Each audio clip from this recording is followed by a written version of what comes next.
पुराने ज़माने में किसी गांव में एक बूढ़ा आदमी रहता था। उसकी शादी को 20 साल हो गए थे, पर वह औलाद की दौलत से महरूम था। भगवान की कृपा से बूढ़े की औरत का पांव भारी थे। नई नई चीज़ें खाने का उसका जी चाहता था और बूढ़ा भी अपनी बिसात के मुताबिक उसे खाने को चीज़ें ला कर देता था। एक रोज़ बूढ़े की बीवी को खट्टे मीठे बेर खाने की बहुत ख्वाहिश हुई। गर्मी के मौसम में बेर कहाँ मिलते, फिर भी बूढ़ा बेरों की तलाश में जंगलों में भटकता रहा।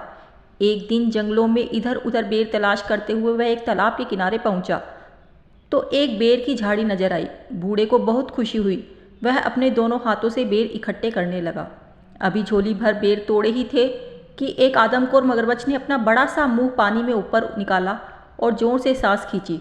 उसके सांस लेने से एक जोरदार आंधी चली और बूढ़ा कमजोरी की वजह से अपने आप को संभाल न पाया और तालाब में आ गिरा।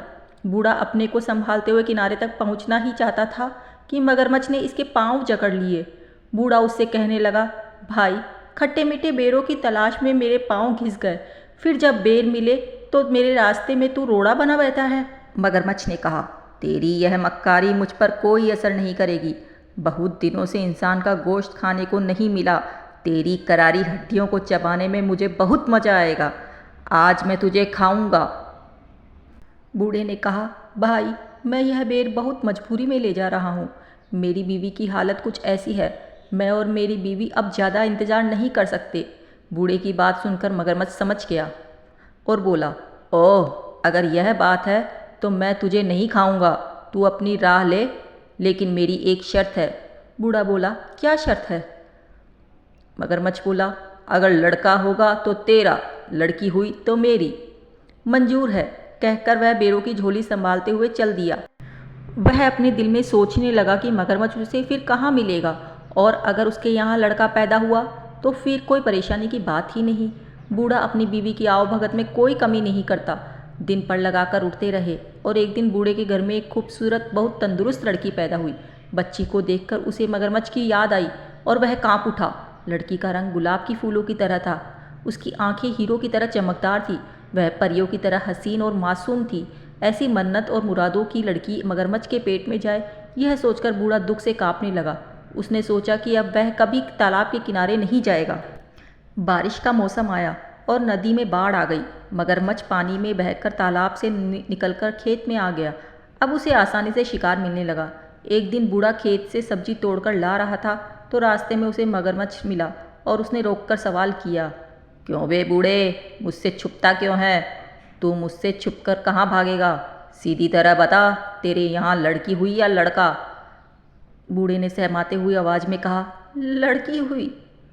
तो फिर मेरी है। मेरी अमानत को अब तक तूने अपने पास क्यों रखा है? क्या तू अमानत में ख़यानात करना चाहता है? इतनी छोटी बच्ची तुझे कैसे दे दूँ? बूढ़े ने कहा, 14 साल पहले तूने मुझसे वादा किया था। क्या वह अब भी बच्ची है? तू बाप की नज़र से देखता है। वह अगर बूढ़ी भी हो जाएगी तब भी वह बच्ची ही रहेगी। तू मुझे अब और बेवकूफ़ नहीं बना सकता। मैं तुझे चैन से नहीं रहने दूंगा। देख, अगर तूने लड़की को कल ही लाकर मुझे नहीं दिया तो मैं तुम तीनों को एक एक करके ख़त्म कर दूंगा। मगरमच्छ ने कहा, वह मेरी बेटी है, अपना खून तुझे कैसे दे दूँ? लोग क्या कहेंगे? बूढ़े ने सवाल किया। लोग क्या कहेंगे वह मैं नहीं जानता। तू क्या कहता है? वादा खिलाफ़ी करना चाहता है? मगरमच्छ ने गुस्से में चिल्लाकर कहा, नहीं नहीं, यह बात नहीं है।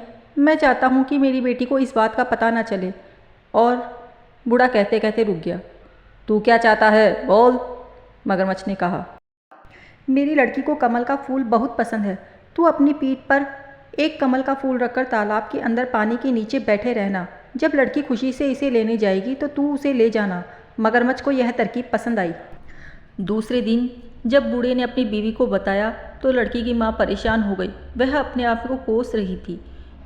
क्यों उसने बेर खाने की ख्वाहिश की? आज उसकी बेटी मौत के मुंह में जा रही थी। भगवान उसे मौत क्यों नहीं दे देता? उसका दिल रो रहा था, लेकिन वह लड़की से कह रही थी, बेटी, कितने दिन हुए नानी के घर तू नहीं गई? वह तुझे याद करती रहती है। तू आज अपने बाप के साथ नानी के घर जाएगी। 2 दिन रहकर वापस आ जाना। ननिहाल जाने की बात सुनकर बेटी को बहुत खुशी हुई। उसके लिए मामू का घर जन्नत से कुछ कम नहीं था।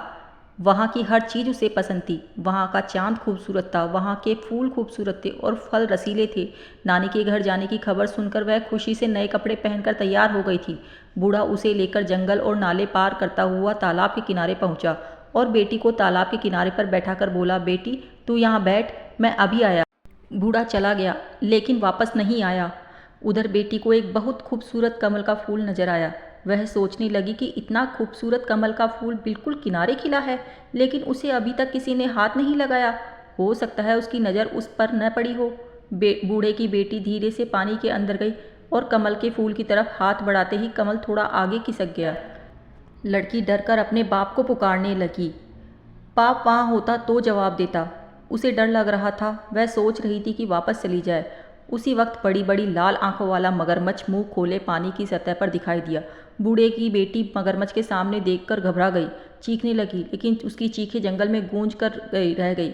उसका बाप वापस नहीं आया। मगरमच्छ उसको अपने बड़े बड़े पंजों में पकड़कर तालाब के दूसरे किनारे एक बहुत बड़ी गुफा के अंदर ले गया। वहाँ लड़की को छोड़कर वापस आ गया। लड़की की मासूमियत और खूबसूरती को देखकर उसे खाने का इरादा इस वक्त के लिए छोड़ दिया। राहगीर जो भी तालाब में नहाने या पानी पीने आता, वह उन्हें पेट भर खाता और उस आदमी के पास खाने को जो सामान होता लाकर उस लड़की को दे देता।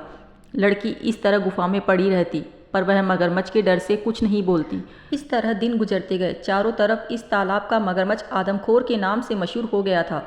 डर के मारे कोई राहगीर इस तालाब की तरफ नहीं आता था। मगरमच्छ भूख से बेकरार होने लगा। उसने तालाब की बड़ी बड़ी मछलियाँ खाकर ख़त्म कर दी। अब वह भूख के मारे मरने लगा। जंगल की गाय, बकरी, भेड़ भी वह भूख की शिद्दत में खा गया। अब उसके डर के कारण वहाँ कोई जानवर भी पानी पीने नहीं आता था। जब उसे जोर की भूख सताने लगी तो वह बूढ़े की बेटी के करीब आकर उसे अपनी लाल ललचाई आंखों से घूरने लगा। बूढ़े की बेटी समझ गई कि अब उसकी बारी थी, लेकिन मगरमच्छ ने उसे उस दिन नहीं खाया।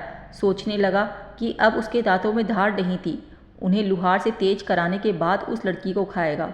यह सोचकर वह लुहार के पास चला गया। इधर बूढ़े की बेटी अपनी जान बचाने की तरकीब सोचने लगी। गुफा में जितने सोने चांदी के जेवरात मगरमच्छ ने लाकर रखे थे, उसने सबको इकट्ठा किया और एक टोकरी में रखकर सूखे पत्ते और छोटी छोटी लकड़ियों से उसे ढक लिया। अपने जिस्म पर कीचड़ लेप कर अपनी सूरत एक अंधी बूढ़ी जैसी बना ली और टोकरी कमर पर लाद कर लाठी टेकते हुए जाने लगी। जैसे ही गुफा के बाहर निकली, उसी वक्त मगरमच्छ आ गया और दहाड़कर पूछने लगा, तो कौन है? बूढ़े की बेटी डर से कांपने लगी, लेकिन बाद में खुद को संभालते हुए कहने लगी, मैं अंधी बूढ़ी हूँ, हड्डियों की लड़ी हूँ। मेरे बदन में क्या है जो तू खाएगा? तू अपनी गुफा को जा, वहाँ तेरे लिए एक तंदुरुस्त लड़की है, उसकी हड्डियाँ चबाने में तुझे मज़ा आएगा। मगरमच्छ उसे पहचान न सका। उसके मुंह में इंसानी गोश्त के मज़े की सोचकर पानी आ गया और वह तेज़ी से गुफा के अंदर चला गया। बूढ़े की बेटी उससे छुटकारा मिलते ही घबराकर दौड़ने लगी और घने जंगल में गुम हो गई। वह सोच ही रही थी कि जिस माँ बाप ने उसे धोखा देकर मगरमच्छ के हवाले कर दिया, वह उनके पास नहीं जाएगी। यही कुछ सोचते हुए वह घनी जंगल में चली जा रही थी। उसे शेर की गरज सुनाई दी। उसका दिल जोर जोर से धड़कने लगा। वह खौफ के मारे इधर उधर छुपने लगी और जगह ढूंढने लगी। इतनी देर में एक हाथी के बराबर ऊंचा बड़ा शेर उसके सामने आ गया। डर के मारे वह सामने एक बड़े बरगद के दरख्त के तने से चिपट गई और रो रो कर मजबूरन दरख्त से दरख्वास्त करने लगी, ऐ दरख्त, तू फट जा, मैं तुझ में समा जाऊं और तू बंद हो जा। यह सुनते ही दरख्त सचमुच फट गया और वह उसके अंदर चली गई और दरख्त बंद हो गया। एक दिन एक राजकुमार शिकार करने के लिए उसी जंगल में आया। वह दातून के लिए एक शाखा काटने लगा। उसके कानों में यह आवाज़ आई, राजकुमार धीरे काट, कहीं मेरी आंखें फूट न जाए, मेरी नाक कट न जाए, मेरे हाथ टूट न जाए। यह सुरीली आवाज़ सुनकर राजकुमार को हैरत हुई और वह दातून लिए बगैर ही राजमहल वापस चला गया। वह रात भर उसी जादुई दरख्त के बारे में सोचता रहा। राजमहल में राजकुमार की शादी की तैयारियां हो रही थी। ज्योतिष और पुरोहित राजकुमार को समझा रहे थे, लेकिन राजकुमार की बस एक ही जिद थी कि वह शादी करेगा तो उसी दरख्त से। अगर उसकी शादी उस दरख्त से नहीं हुई तो वह अपनी जान दे देगा। राजकुमार राजा की एक इकलौती औलाद थी। उसकी नज़र में शादी की अहमियत बेटी की ज़िंदगी से कम ही थी, इसलिए राजकुमार की ख्वाहिश पूरी हो गई। उसी दरख्त के साथ उसकी शादी की रस्म अदा की। राजकुमार ने उस दरख्त को वहाँ से उखाड़कर अपने महल के पास बाग में लगवा लिया। बूढ़े की बेटी रात को दरख्त से निकलती और महल के अंदर जाकर सब काम पूरे करती और सुबह उसी दरख्त में वापस अंदर चली जाती। एक रोज़ राजकुमार ने छुपकर बूढ़े की बेटी को ये सब काम करते देख लिया। दूसरे दिन जब बूढ़े की बेटी दरख्त से निकलकर महल के अंदर गई तो राजकुमार ने उस दरख्त को आग लगाकर भस्म कर दिया। बूढ़े की बेटी दौड़ती हुई आई और बोली, आह, तुमने यह क्या किया? इस पर राजकुमार ने कहा, इतना बड़ा महल है, तुम इसमें रह सकती हो, इस खूबसूरत बाग में घूम सकती हो, बेवजह इस दरख्त के अंधेरे में क्यों सड़ती रहती हो? और फिर मैं तुमसे बेइंतहा मोहब्बत करता हूँ, मैंने तुम्हें अपनी रानी बना लिया है, मैं तुम्हारे बिना नहीं जी सकता। लड़की तो सिर्फ मोहब्बत की भूखी थी। लड़की को लगा जैसे उसे सारी खुशियाँ मिल गई हो। उस दिन के बाद से दोनों राजमहल में हंसी खुशी रहने लगे। तो दोस्तों, कैसी लगी आपको ये कहानी? आई होप आपको पसंद आई होगी। अगर आपको ये कहानी पसंद आई हो तो प्लीज़ मेरे चैनल को लाइक, शेयर एंड सब्सक्राइब कीजिए। धन्यवाद।